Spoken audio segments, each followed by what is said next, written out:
There is an epidemic going on today that we aren't talking about. Men are malnourished in the category of integrity, and this is affecting us culturally, societally on a massive scale, and it needs to be attended to.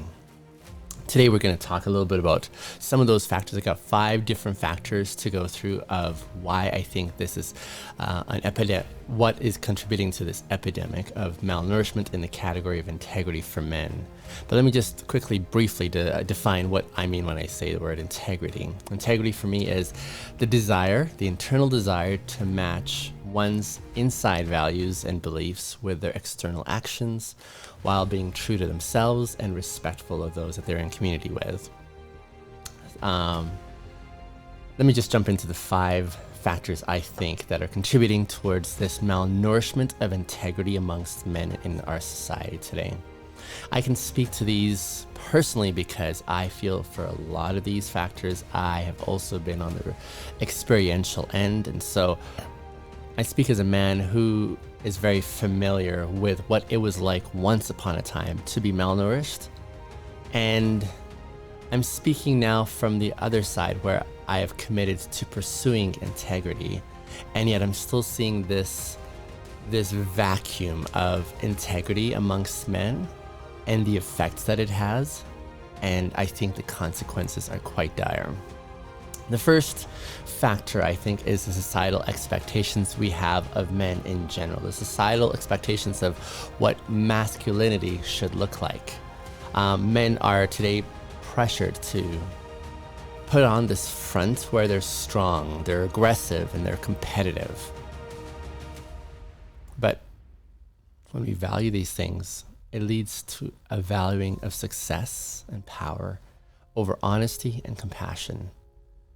And men thus feel the need to compromise on their integrity and they want to achieve their goals or maintain the status at the cost of pursuing and exemplifying what integrity looks like.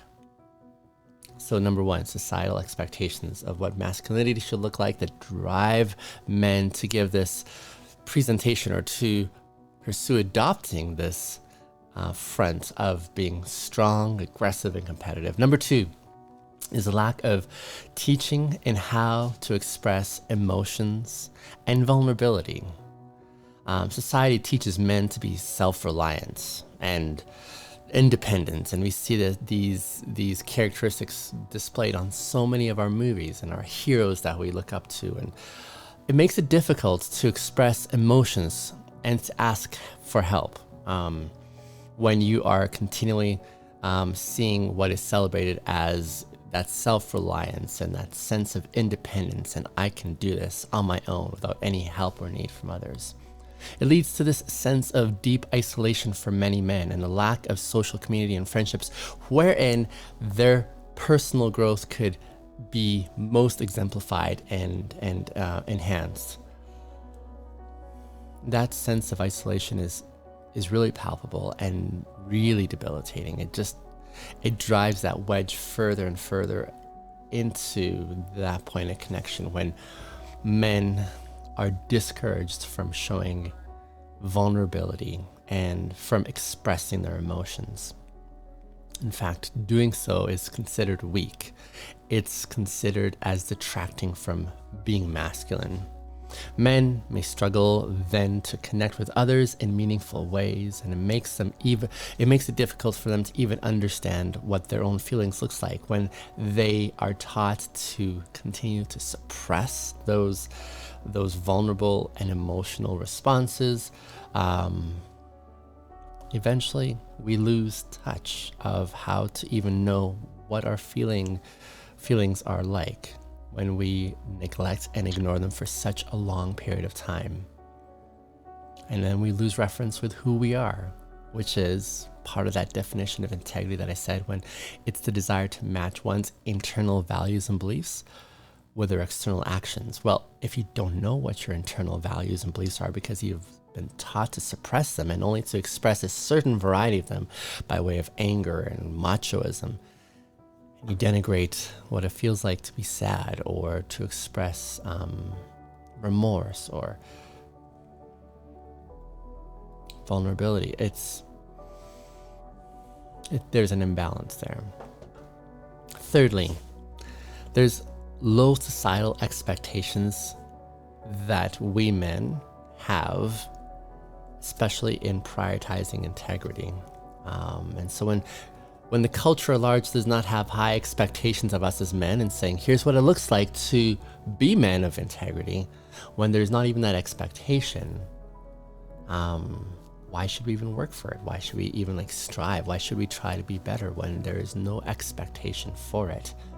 These low expectations are in stark contrast to women, with reference to expressions of emotional intelligence, or to be communicative and know how to use one's words and express, and even to portray what empathy may look like. Women, this is more expected from them than it is from men.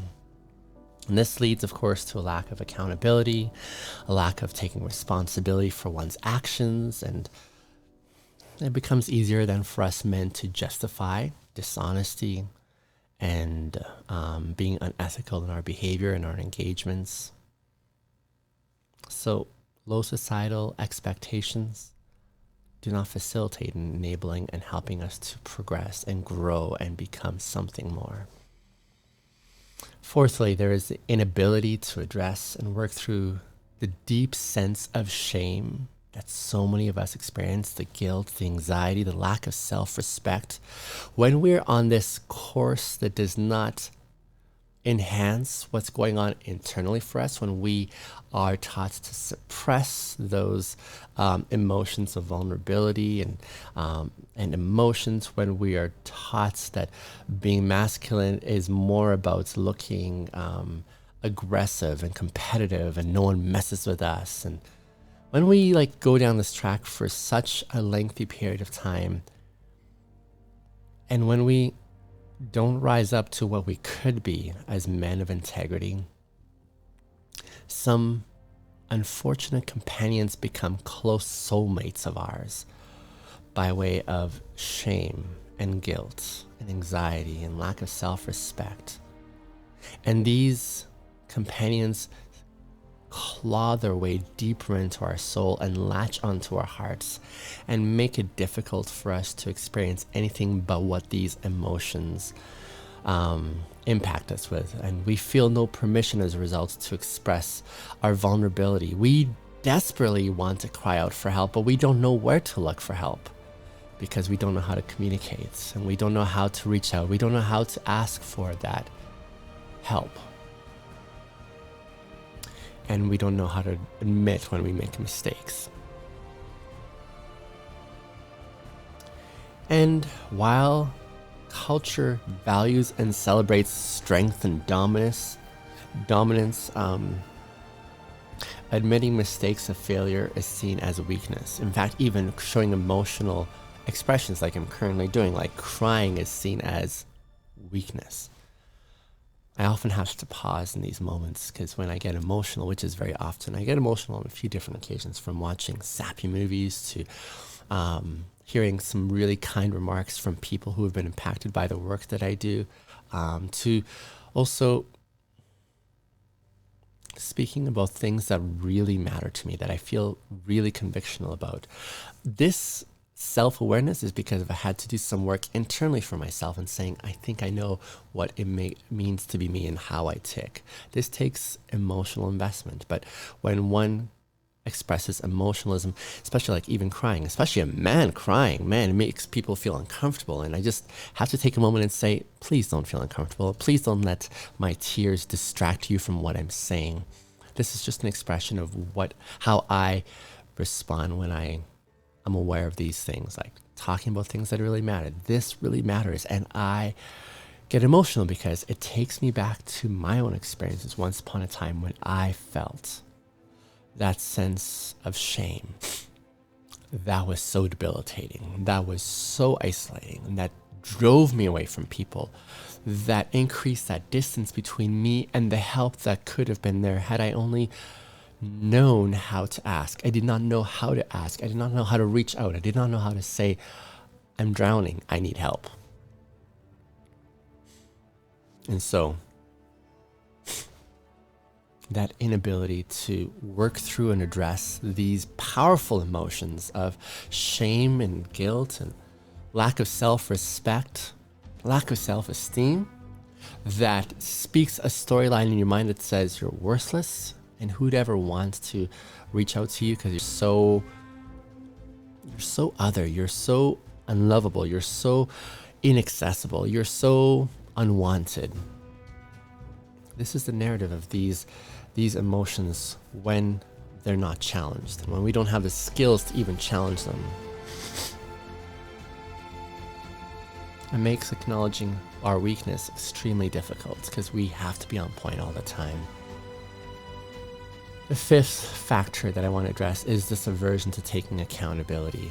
We feel unable to admit the mistakes that we have made in life. We feel like we can't take responsibility for our actions because that would be a sign of admitting defeat and weakness. And so we avoid accountability by engaging in dishonesty and further unethical commitments in our engagement. And we keep that ball rolling, and it gains momentum as it rolls faster and faster. And we just get caught up in it all. And we just see far off in the distance our glimmer of hope that we could be different. And it creates this vicious cycle of compromising integrity by avoiding the consequences. We put them off as far as we can. There are some dire consequences, do you see, from men when we're malnourished in this area of integrity, when we don't have a steady, consistent diet of pursuing and consuming acts and commitments to walking with integrity. There are some significant consequences. And they're severe, not only for us as men, but also for society at large. Significant because men who compromise their integrity suffer from the isolating components of guilt and shame. And they lose respect for themselves. They can't look at themselves in the mirror. They can't honor themselves because they know they lack honor. And there's a disconnect from their values. They don't even know what their beliefs are because they haven't been encouraged to be vulnerable, to be emotional, to look internally and ask some honest question of themselves, and to be able to look in the mirror and have the courage to say, I'm not where I want to be. I'm not where I need to be. I'm not who I could be yet. Devastating for us as men when we are so impotized, if I can make that a word. When we are so weak, we are trying to present such strength and such independence and such dominance and such competence, when really inside we are puppies with their tails between their legs. I say puppies because we have not yet grown up emotionally. We've not taken the courageous step of looking at ourselves in the mirror and doing the hard work that is involved in being transformative and being something more than what we presently are. Dire consequences there are for us men when we do not take this invitation, this beckoning, this call to step up and rise and be men in pursuing integrity. It takes courage. It takes guts to do this. It takes courage to show and express one's emotional state. That takes courage. It is a lack of courage to hide that and to suppress that. In society, there's a significant consequence when men do not rise up to the opportunity to walk with integrity by way of an erosion of trust and societal cohesion that could be, especially because men do not know how to communicate and connect and engage and bring strength and courage where it's needed instead of in the ways that they're expressing it destructively.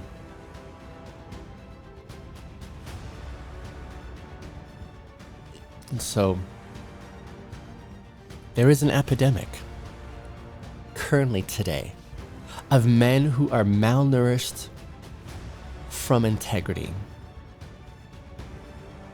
And there are many factors. I've just shared a few, a handful of them, that point to the consequences that we all experience because of men who are lacking in integrity. I was once one of those men for decades, and I still remember vividly what it was like walking through this world, desiring and longing to have integrity, but not knowing how to access it, not knowing how to ask for it, not knowing how to express my longing for it in my life, not knowing, even though I was desperate for it, how to even embark on this journey of what it could be to walk with integrity.